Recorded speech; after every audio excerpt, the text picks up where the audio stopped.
కొట్టండి, కుమ్మండి, నుగ్గు చేయండి. ఈ నేలపై బతికేందుకు అర్హతే లేదా నీచుడికి? మేమేమంటామంటే ఇలాంటి సిగ్గులేని వాడికి మొహానికి సున్నం పుట్లు పెట్టాలండి. ముమ్మాటికి అలాగే చేయాలి భక్తులారా. ఇలాంటి తుచ్చమైన పాపాత్ముడి తలపై అందరూ చెప్పుల వర్షం కురిపించాలి. ఇక భక్తులారా, ఈ ధర్మహీనుడిపై మొట్టమొదటి చెప్పు మేమే స్వయంగా విసురుతున్నాం.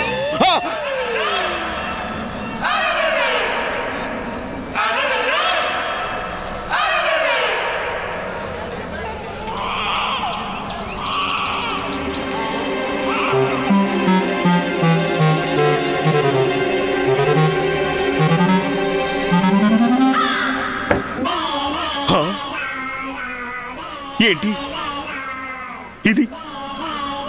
ఇది మేమే?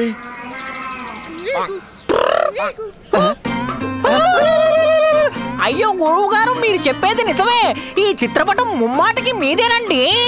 అదేమిటి గురుగారు, ఆ దూత పండితులు మరోసారి మీ మొహాన మసిపూసి వెళ్ళిపోయాడు.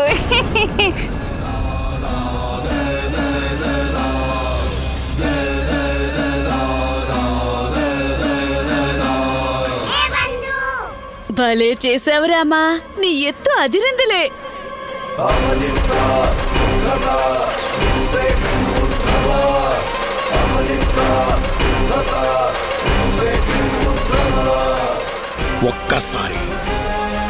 ఒక్కసారి ఈ దుర్మార్గుడు మా చేతికి చిక్కాలి. అప్పుడు చూపిస్తామేం వాడికి మా ప్రతీకార మహత్యం ఎలా ఉంటుందో.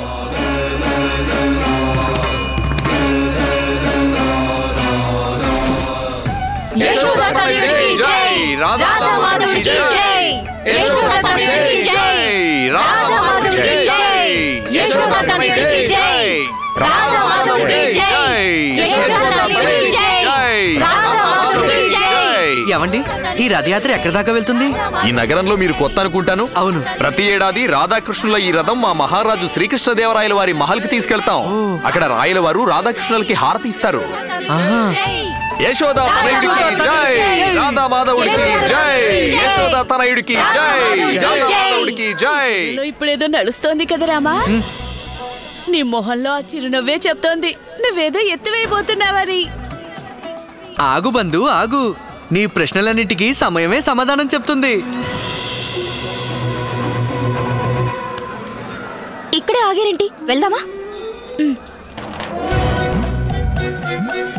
మహాగురు తాతాచార్యుల వారికి జై, మహాగురు తాతాచార్యుల వారికి జై, మహాగురు తాతాచార్యుల వారికి జై, మహాగురు తాతాచార్యుల వారికి జై, మహాగురు తాతాచార్యుల వారికి జై, మహాగురు తాతాచార్యుల వారికి జై, మహాగురు తాతాచార్యుల వారికి జై, మహాగురు తాతాచార్యుల. ఆపండి, పల్లకి దింపండి.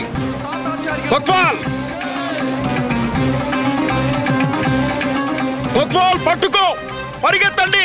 ఏమిటి, ఎవరిని పట్టుకోవాలి? వాణ్ణి. ఎవరినండి? వాణ్ణేనయ్యా. అదిగో ఆ దుష్టుడు అక్కడ ఉన్నాడు. మమ్మల్ని చూసి ఇలా చేస్తున్నాడు. అరే పట్టుకోండి వాణ్ణి. అదిగో వాణ్ణే. అది ఎవరిని? అదిగో వాణ్ణే. అదిగో అక్కడ జనం మధ్యనే ఉన్నాడు. త్వరగా వెళ్ళండి, త్వరగా వెళ్ళండి, వేగంగా. పచ్చగా వెళ్ళి వస్తే లోకమంతా పచ్చగానే కనిపిస్తుందంట. అందుకే ఈ ముసలాడికి అన్ని వైపులా ఆ దుష్ట పండితుడే కనిపిస్తున్నాడు. అటువైపు వెళ్తున్నాడా గజ దొంగ? వెళ్ళండ్రా, వెళ్ళి పట్టుకోండి వాణ్ణి, పట్టుకోండి. సరే గురుగారు, సరే.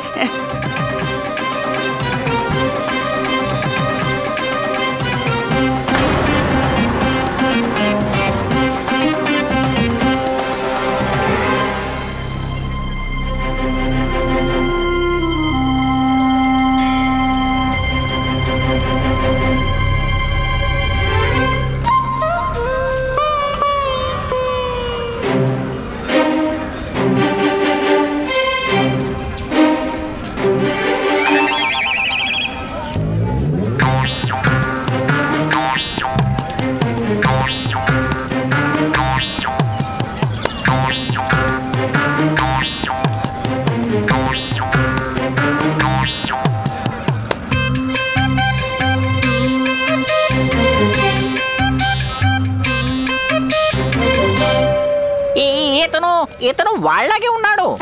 మొహానికి రంగు లేకుంటే ఇతను పూర్తిగా వాడిలాగే ఉండేవాడు. కానీ నేను వాడేలా అవుతాను అసలు? ఎందుకు బాబు, ఎందుకు కాలేవట?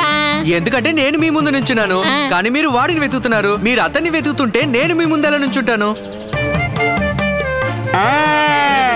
అంతే కదా? మీ మాటలో దమ్ముంది కదా? సరే బాబు, ఇక నువ్వు వెళ్ళొచ్చు. ప్రణామాలు. ప్రణామాలు. మరి తమాషాగా ఉంది. వీడి కంఠం అచ్చం ఆ పండితుడి కంఠం లాగే ఉంది కదా. అరే వదిలేద్దు, చెప్పాడు కదా వాడు దొంగ కానని. మన ఇద్దరం కలిసి వెతుకుదాం, పద పద.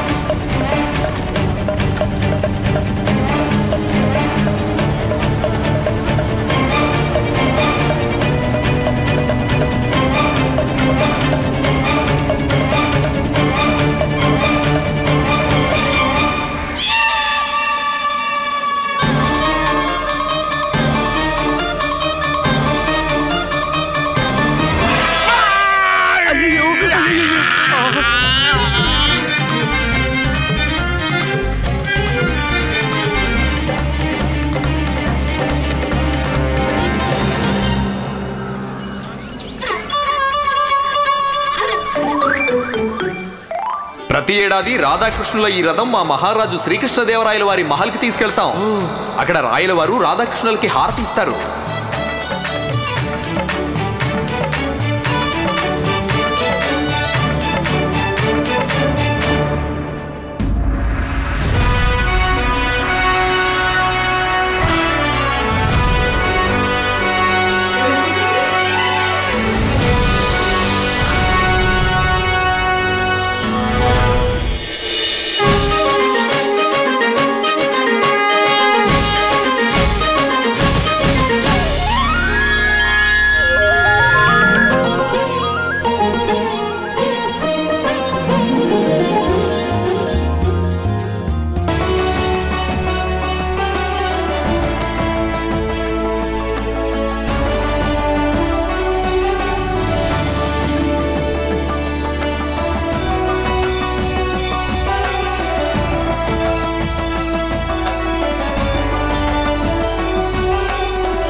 అద్భుతం.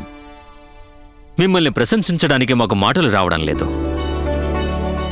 రాసలీల ప్రదర్శనలు లోగడ ఎన్నో చూశాం, కానీ ఇలాంటి అద్భుతమైన ప్రదర్శన ఈరోజు మొదటిసారి చూశాం. మేము కూడా ఎందరో రాజులను చూశాం మహారాజా, కానీ ఇలాంటి తేజస్సు, ఇలాంటి అలౌకికమైన వ్యక్తిత్వాన్ని ఇంతవరకు చూడలేదు. సాక్షాత్తు గంధర్వ స్వరూపం, సాక్షాత్తు ఈశ్వరుడి తేజస్సు, సాక్షాత్తు ముల్లోకాల విరాట రూపం. ఇప్పటికీ నేను నా మాటల్లో నా ఈ మహద్భాగ్యాన్ని, ఈ ఆనందాన్ని, ఈ అమూల్యమైన భావాలను వర్ణించలేకపోతున్నాను. నేను ఈ క్షణాన తమరి సమక్షంలో ఉన్న నేను ధన్యుడిని మహారాజా.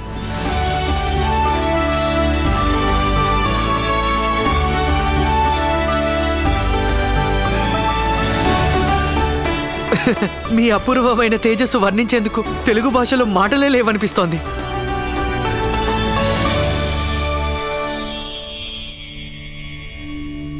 నాకు అర్థమే కావడం లేదు మహారాజా, మీ పట్ల భక్తి, ప్రేమ, అలాగే అంకిత భావాన్ని ఎలా వ్యక్తపరచాలో.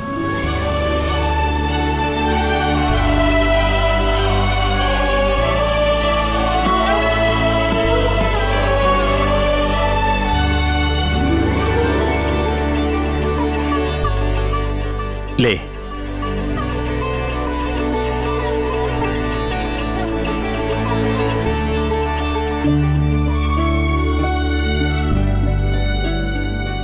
ఎవరు నువ్వు? మీ ప్రజల్లో నేనొక పరమాణువు లాంటి వాడిని మహారాజా. నేనేమో రామకృష్ణ పండితుణ్ణి. ఈమె నా సహధర్మచారిణి శారద. మీ రాజ్యానికి చెందిన తెనాలి అనే గ్రామం నుంచి వచ్చాం మేము. తెనాలి గ్రామం నుంచా?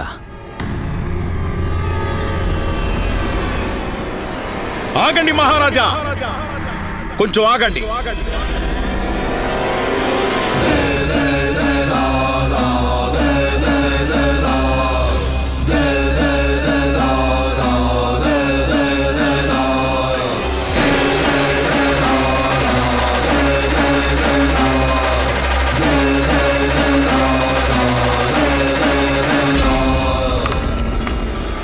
ఇతడే ఆ గజ దొంగ మల్లు దేవుడు. ఇతన్నే మనం వెతుకుతున్నది.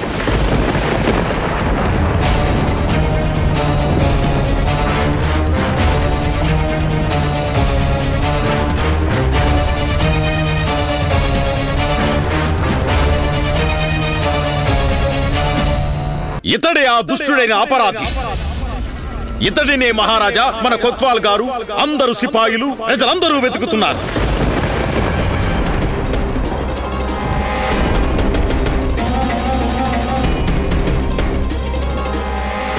ఇతడే ఆ దుష్టుడైన గజ దొంగ. ఇతడే విజయనగర ప్రజలందరి మనసుల్లో భయాందోళనలు సృష్టించాడు మహారాజా. లేదు మహారాజా, ఇది అసత్యం. నేను ఆ మల్లు దేవుణ్ణి కాను. నేను నిర్దోషిని. ఇది పూర్తిగా అసత్యం అంటావా? అయితే ఇది చెప్పు, నువ్వు ఈ తాతాచార్యుడి పల్లకి దొంగిలించేంతటి దారుణమైన అపరాధం చేయడం అసత్యమా?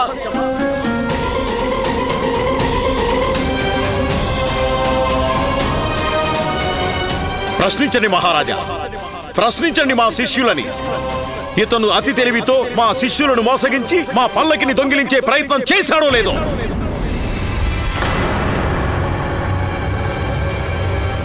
చెప్పరే, చెప్పండి. గురుగారు, అవును మహారాజా, ఇతనే ఆ పాపాత్ముడు, దుష్టుడు. అదే ఇతని గురించి చెప్తున్నాను మహారాజా. ఇతనే తప్పించుకొని తిరుగుతున్న మల్లు దేవుడు. ఇది మాత్రమే కాదు మహారాజా, మన కొత్వాల్ గారు ఇతడిని నడి బజారులో దొంగ సొమ్ముతో పట్టుకున్నారు. కానీ ఈ తెలివి మీరిన దగాకోరు తక్కరి అతడి కళ్ళు గప్పి పారిపోయాడు. వీరు చెప్తున్నది నిజమే. స్వయాన వీరి శిష్యులే దీనికి సాక్షులు.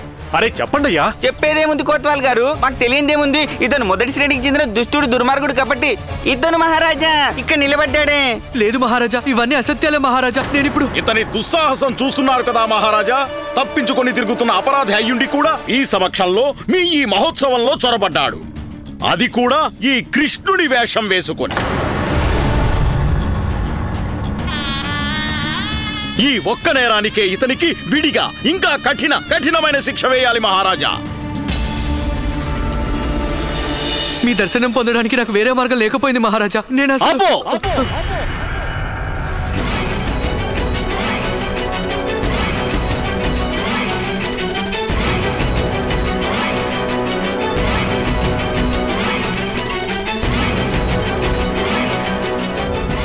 ఇంకేం మాట్లాడకు. తాతాచార్యుల వారు చెప్పే ప్రతి మాటని మేము సత్యమని, కేవలం సత్యమనే నమ్ముతాం.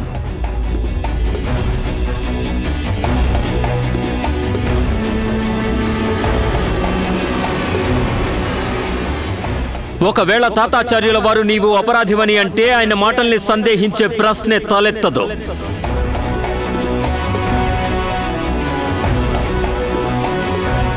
ఈ అపరాధిని కారాగారంలో బంధించండి. యావజ్జీవ కారాగార శిక్ష విధిస్తున్నాం.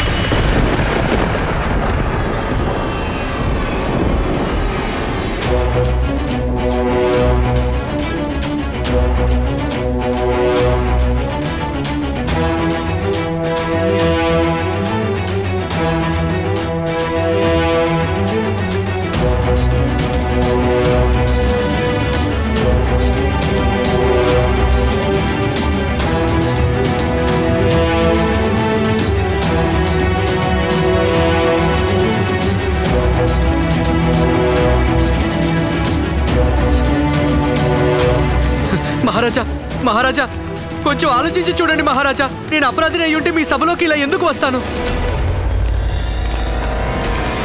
మహారాజా, మహాగురు తాతాచార్యుల వారికి